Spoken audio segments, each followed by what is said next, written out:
क्या ये भूत भगाने के लिए हनुमान चालीसा यूज़ करना चाहिए, आप बताइए। देखो, अभी ये भक्ति मार्ग की बात है, जी मैं थोड़ा ज्ञान से समझाऊंगा। जी क्योंकि हनुमान जी राम के सेवक थे बिल्कुल। और रामावतार हुआ त्रेता के अंत में। अब राम और हनुमान जी को हो गए, पूरा द्वापर हो गया, तो द्वापर 8,64,000 साल बीत गए। कितने?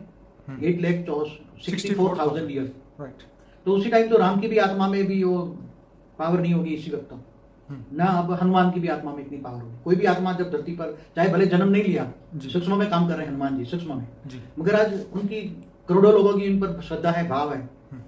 हनुमान जी की आत्मा एक है, भले तो धीरे धीरे 8,64,000 साल से भी ज्यादा समय हो गया है, तो आत्मा में पावर तो क्षीण होता है। इसलिए देखो, हम तो ज्ञान मार्ग वाले हैं, आपको ज्ञान से समझाते हैं। हनुमान जी राम के सेवक थे और राम हमेशा 4 राम की बात है, निराकार राम, अविनाशी राम, स्थूल राम, साकार मतलब साकार राम, अवतार वाले राम। तो जो अविनाशी राम है, अविनाशी राम माना राम और कृष्ण दोनों ऑलमाइटी अथॉरिटी के अवतार थे। तो जो आप साकार को याद करते हैं, हिंदू शास्त्रों में साकार और निराकार दोनों को याद करते हैं, तो जिसके अवतार है उसको मूल रूप में याद करो ना उसको, तो मूल में पावर होता है ना। हाँ बिल्कुल। ये तो अवतार है, साकार रूप में पावर नहीं होता है, क्योंकि वो आत्मा फिर भले ये तो हनुमान जी जन्म मरण के चक्र में नहीं आए, मगर सूक्ष्म में तो रहे ना। सूक्ष्म में जब इतने समय आत्मा रहती है तो थोड़ी नेगेटिविटी तो आती है। तो ओरिजिनल राम और कृष्ण की ओरिजिनल जो ऊंचे थे उन परमधाम, बेहद की कला के परमधाम में ऑलमाइटी अथॉरिटी जो निराकार रूप में है, उसी का ही अवतार है। तो उसी को याद करो, ऊंचे थे उन परमधाम में, बेहद की कला के परमधाम में निराकार, जो जैसे सूर्य की भांति है, ऐसे वो भी सूर्य की भांति है, मगर वो परम लाइट का है, ये अग्नि तत्व का है। स्थूल सूर्य है, वो परम सूर्य है।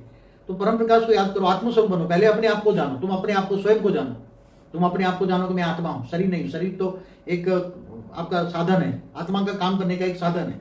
आत्मा में, अगर हमारी आत्मा में पावर आती है तो इससे क्या भूत प्रेत ये जो भी आत्मा में पावर आएगी, तुम्हारे ओरा में पावर आएगी ना। ठीक है, तुम्हारे तुम्हारे ओरा में पावर आएगी तो जो भूत प्रेत 3 तत्वों में है ना, वो उसका शरीर आकाश, वायु और अग्नि का है, दो तत्व नहीं है, जल और मिट्टी नहीं है भूत प्रेतों का।